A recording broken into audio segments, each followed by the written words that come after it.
Good afternoon guys. So ngayong hapon nandito tayo kay tatay no. Kanina pa pala ako nag-uumpisa. So ayan, may dala tayong pala, yung gunting, tsaka yung kakutsil, yung panggamas, kaya kung nakikita nyo. So sinapchap ko na uli yung at tinatanggal natin yung ayan, kasi meron na uli sila mga nagtubuan damon ligaw. Kasi mabilis kumapal dahil lang nung nag-uulan. So inano ko na muna yung boundary. Ayan, tinataan ko na.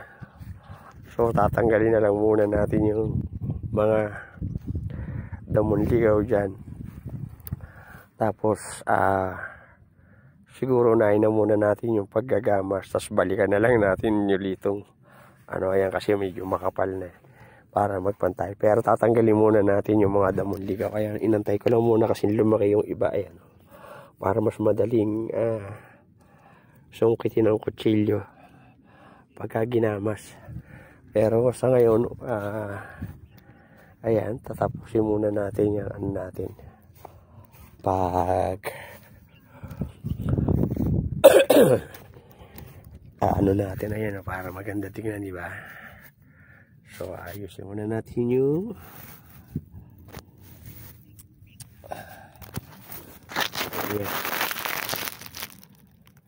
ayan, nagabasa muna natin.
So ayan, di ba? Maganda tignan pagka kita mo yung hangganan mo. So dito naman tayo sa kabila.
ko yung number mo.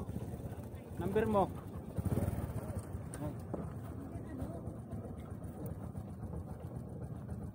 0931. Yeah.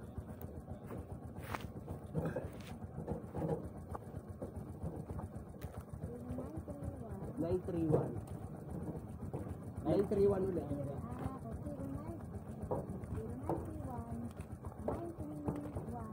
1301.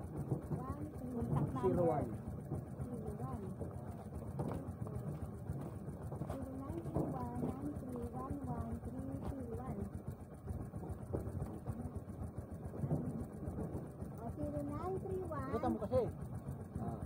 Diba? Taas. Doon na kayo. Ayun po sa Joy. Magdadakot na lang Sam. Pupunta saan na kayo? Ayun, sabi sa Tiran, sir. Sir, ikutan nyo rin. Kita niyo rin, sir. Wala na ano naman po. Okay na po yan. Dami kami nakatumpok. Ay, pangalan mo? Joel. Joel? Oo. Para bukas, yung ano na lang, yung peace naman, no? Ay, yung faith. No. So, ito yung tunay na, ano? Na? Carabao. Yun ang Carabao grass. Oo.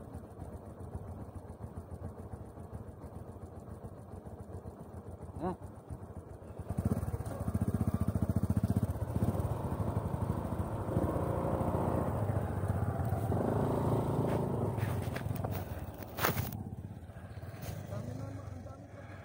So ayan guys, no, papantayin na lang muna natin to at pag ano, update na lang tayo ng video tsaka ng picture doon sa ginagawa natin para matapos na. So yun kung narinig nyo sa background kasi yun, nagtatanong sa atin yung mga nagme-maintenance dito na gusto nila ng Bermuda kasi pwede na remote ng Bermuda. Sabi ko sana lang yung naando sa bahay kasi pakakapalin uli natin yun para ano. So siguro baka pag ano hatiin na lang natin itong Carabao grass dito tsaka Bermuda uli yung itatanim natin para pag ano makapag ano tayo sa kanila supply ng Bermuda para dito sa ano dito sa sementeryo kasi kailangan nila na ano sila kasi malayo yung kinukuha nila, doble sila ng gastos. At dito pag dito nila kasi sa akin kinuha kumpleto na sa sukat, malapit pa kaya malaki matitipid nila kung sila yung magagawa. So ayan guys, tapusin ko na lang muna to. Maraming salamat sa panonood, thank you for watching at God bless.